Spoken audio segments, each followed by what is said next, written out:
Top Congo FM, le journal vous est présenté par Dominique Dinanga. Encore une fois, bonjour et merci de votre fidélité à Top Congo FM. Subvention de produits pétroliers en RDC. Le gouvernement va bientôt payer la totalité des pertes manques à gagner qu'il doit aux sociétés pétrolières. Décision annoncée après la signature par le vice-premier ministre, ministre de l'économie nationale, Vital Kamerhe, le ministre des Finances, Nicolas Kazadi, ainsi que celui des hydrocarbures, Didier Boudimbo, de l'arrêté interministériel fixant le mécanisme de mobilisation des fonds destinés au paiement des pertes et manques à gagner aux sociétés pétrolières. La signature de cet arrêté tombe à point nommé et apaise les sociétés pétrolières qui craignaient une asphyxie par l'absence de moyens pour l'approvisionnement continu du carburant, particulièrement dans la zone ouest comprenant notamment la capitale, Kinshasa. Il s'agit donc d'une concrétisation du montage financier décidé par le gouvernement, les sociétés pétrolières et les banques commerciales pour matérialiser l'engagement pris par le gouvernement le 31 décembre 2022.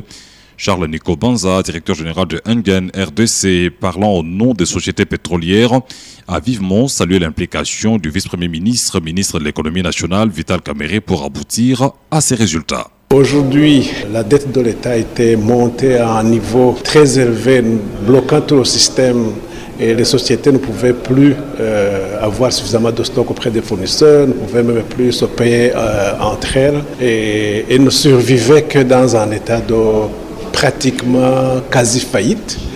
Nous venons d'avoir une grande réunion avec son Excellence le vice-premier ministre, ministre de l'économie, avec son Excellence le ministre des Finances et son Excellence monsieur le ministre des Hydrocarbures.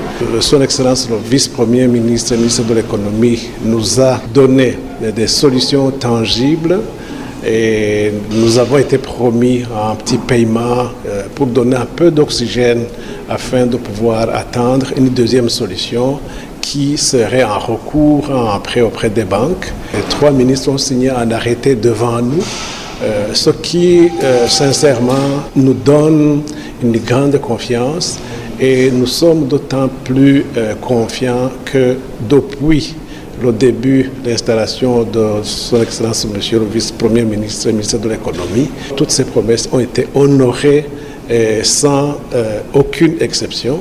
Donc, contrairement à la peur qu'on avait, nous attendons que cela soit mis en place. Nous réitérons notre confiance et notre soutien au gouvernement. Charles Nico Banza, il faut rappeler que pour faire face à la flambée des prix de pétrole à l'échelle internationale et la variation des paramètres qui entrent en compte dans la structure des prix des produits pétroliers, le gouvernement congolais avait décidé de prendre en charge une bonne partie du coût du litre de carburant à la pompe. C'est pour préserver le pouvoir d'achat des consommateurs. Le gouvernement avait donc pris l'engagement de payer aux sociétés pétrolières les pertes et manques à gagner.